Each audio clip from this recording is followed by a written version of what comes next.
this can probably be pretty quick.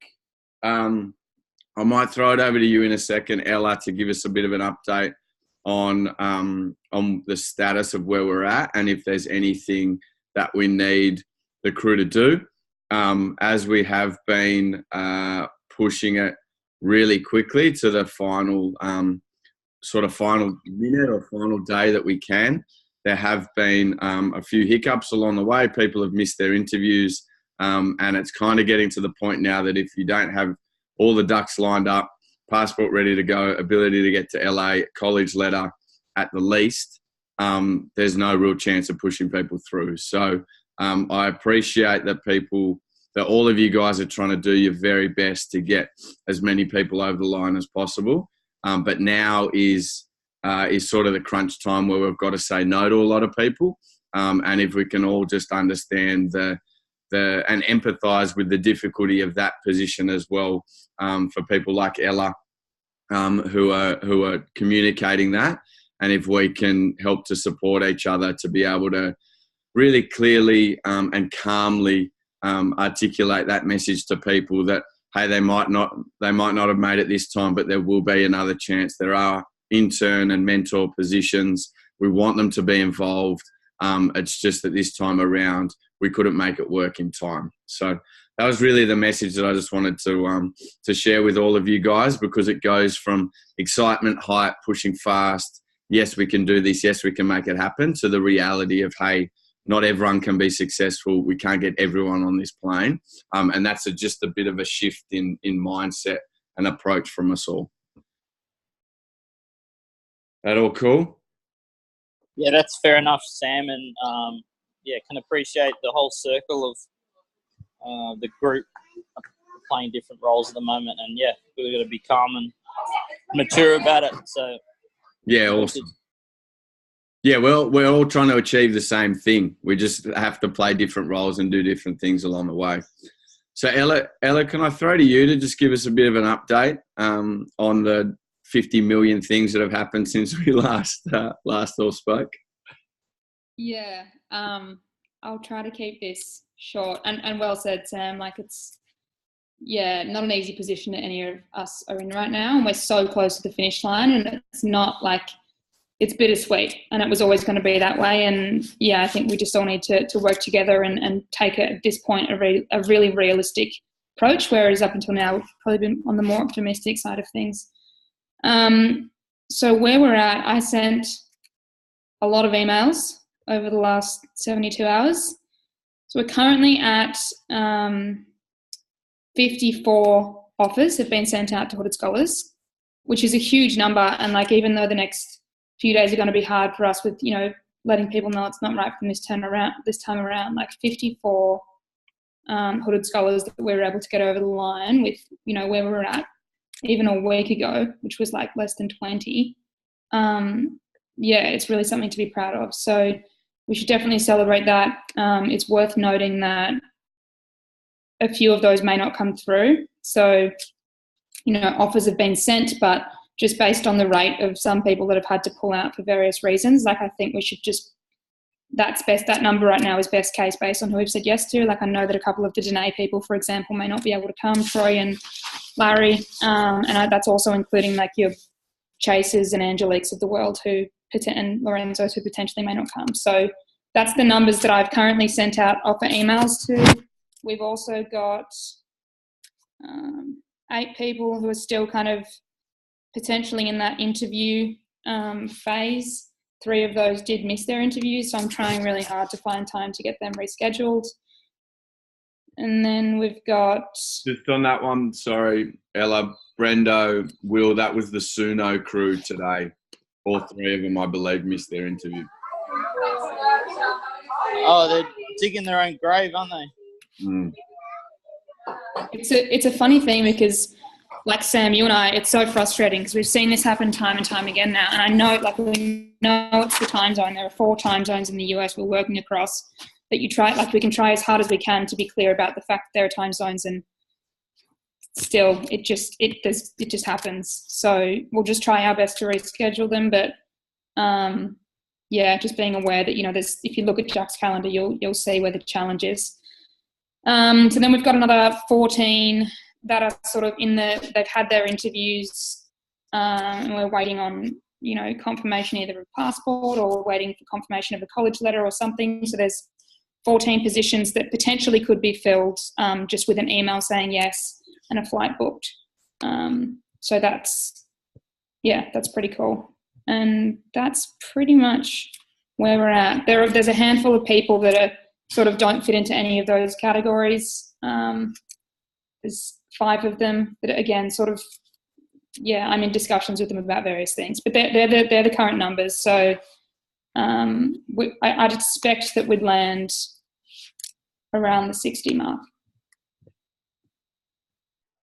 And then, sorry, just while I've got the mic, BAM mentors, we are, as of today, we're at 98, excluding staff, so 104 including, and a number of interviews. We're still charging through those phone calls and interviews with Jack, so we're looking pretty good there. We may not quite get to the 130, just given how many hours there are in a day and us prioritising hooded scholar calls, but that's still a mammoth effort as well. That's it for me. Well done. Congratulations, Ella. Yes, massive congrats. You can only imagine the number of interviews that requires to get to that level, which is fantastic work. But also, I guess, as Ella said, something for us all to celebrate. As we know, every single one of those people takes a lot of time and effort and energy and support and guidance and encouragement. And that's what has got us to this point. So something to be incredibly proud of. Does anyone have any questions or anything they want to share in regards to people they've been following up or barriers they've been hitting? I have a question. I'm not sure if anyone else has come across this yet, but I got an email. Urban forwarded on his email last night that he got from the visa office, saying that he was one of a very small number of people that wouldn't be accepted. So I'm not sure. I'm going to wait till 9 o'clock now and see if I can call the office from here. But they've said that he might be able to apply for a business visa.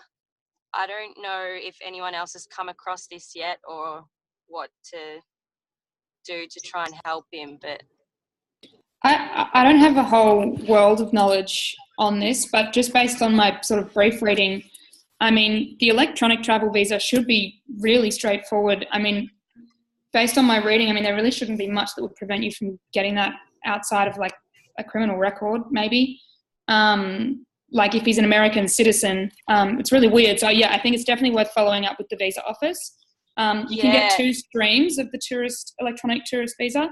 One of them is a business ETA and one of them is a tourism ETA. So our instructions are for them to get tourism ETAs. I think they just get less trouble at the border, but potentially he could get the business ETA. The process is the same. I would expect that it's not that. There's another business visa you can get. I think it costs $140. It's a little more complex.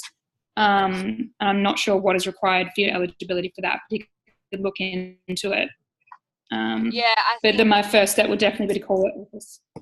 Yeah, I'll give them a call, but it said something about going to the closest Australian mission to him, and I'm not sure if it's because of like where he was born. That could have something to do with it. I don't know. It just all sounds really strange, and the email's a bit weird too. So do you mind sending it to me? Because this is potentially me just being paranoid, but there are a lot of scams around electronic travel visas, and I actually only know this because I know people that this has happened to.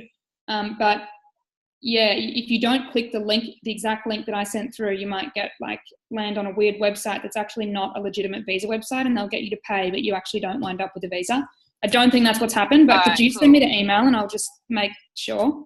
Yeah, sweet. I'll forward it to you now. Just jumping in there too, when you submit it, you should get sent a confirmation of your answers.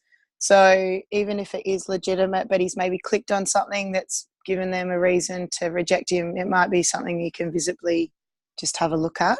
And potentially if he hasn't got those answers, then that might be a clue that it is a bit of a dodgy one.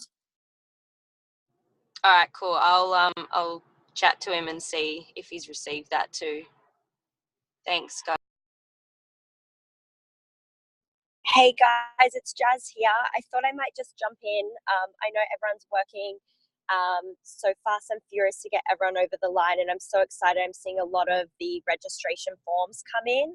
I just wanted to reiterate with this group here, as I know you're having a lot of comms with Hooded Scholars and Fan Mentors, is that I'm getting a lot of pressure from Virgin to get all of the details over to them. And I know I shared some key dates with a few on the call, but I really need to have majority of everyone's details, which is their name, date of birth, and everything that they'll fill in the registration form by end of day Wednesday, and they'll only accept, some trickle throughs through Thursday, Friday. I just wanted to reiterate that because that's really the dates that I need to work through, considering that the chartered flight is next week and they have to go through a whole process. So I just wanted to share that with you of what we're working towards on our side. And I know on my side, I'm chasing up the Fan Mentors, asking them for their details in the next 24 hours. And I just want to be clear, if you are having conversations with Hooded Scholars, if they are approved on Ella's end, that we really need their details in that form filled out, within the next 24 hours or so. Thanks, Jazz. Just on that, Ella, you handle all that instruction, don't you? Yeah. So in my welcome email, I'll send out instructions on next steps, including the link that they need to fill out the application, as well as instructions on how to get their visas. It's also all housed on a website. If you're wondering how to easily give that information out, there's a website that I will send in this group right now, and it basically has all the instructions on how to get the visa and how to fill out the form. I'll drop it in. So would you like us to, for example, if by Wednesday that's not happening, encourage that process, Ella? Yeah, I think what Jazz is saying, it's going to be hard across different people. Like Jazz has obviously got her list of people that have and haven't submitted. But I think it's just with any conversation you are having with Hooded Scholars, make sure that one of your key points is, have you filled out that form? Have you got your visa? And Jazz, I'm happy to support you with some intense follow-ups as well. If you don't get send me through who hasn't come back to you by tomorrow, and I can do set aside some time tomorrow afternoon to do some calls. Just based on previous process, I've been chasing all the Fan Mentors, but I know you guys are focusing on Hooded Scholars and chasing them up. So I haven't been chasing any Hooded Scholars up to date about their forms, as I know you guys are in a lot of communication. That's why I kind of wanted to share that now, because if you are talking to Hooded Scholars and you are getting them on the phone, then that would be my number one priority in order for them to get on that flight. Is that documented in the Airtable, the Hooded Scholar Airtable sheet, Jazz, or are you just documenting with the Fan Mentors when they've completed the form? Yeah, I've got to cross-check it this morning. I've been doing both. There's been a lot that have come in over the weekend, so I can follow up and do that now. Awesome. So I would say, guys, if you are talking to people on the phone, if you look in that Airtable list, you will be able to see if they have not filled out their form. I can't remember what the column is called, but I imagine it will be self-explanatory. Form I completed, believe it's exactly. Yeah. What we might do then is keep this call on for the next couple of days, so that Ella and Jazz, if we need to split the load of follow-ups and communication with different people, then we've got a team here that can help support that and who know the people that they're talking to. So maybe if we can shift the focus now from sort of, this is where we're at with applications, the people who are in the door and they'll be moving through the process. And our focus is now shifting even more towards making sure that we just have all that information that we need so that they can get their ticket and on the plane. Does that sound like it would be useful? 100%. Definitely. Super important. Unreal. That's great. Unreal. Let's hustle to the finish line. Was there any other questions before we head off? that website, as Ella said, that has all the sort of next steps and details about FAM is on Zoom, and I'll chuck it on Slack now. So we've all got it. See you guys tomorrow. Have a great day. Sam, do you want to stay on here? Yeah. Tom and Jack, John and